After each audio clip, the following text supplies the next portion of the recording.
அனைவருக்கும் நமஸ்காரம். திருமந்திரம் மூலமும் உரையும் அடியேன் சிவக்குமார சிவாச்சாரியார். இமயத்தை இடைவிடாது செய்ய வேண்டும். பாடல் 553. எழுந்து நீர் பெய்யினும் எட்டு திசையும்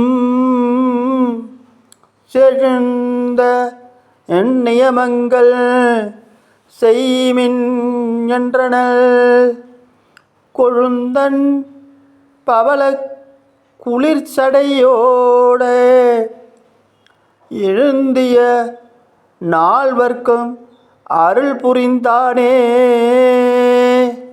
பொருள்: எட்டு திக்குகளும் சூழ்ந்து மழை பெய்தாலும் குளிர்ச்சி அளிக்கும் இமயங்களை தவறாமல் செய்யுங்கள் என சிவபெருமான் கொழுவிய பவளம் போன்று குளிர்ந்த சடையுடனே பொருந்திய சனகர் முதலிய முனிவர்கள் நால்வர்க்கும் உரைத்தருளினான்.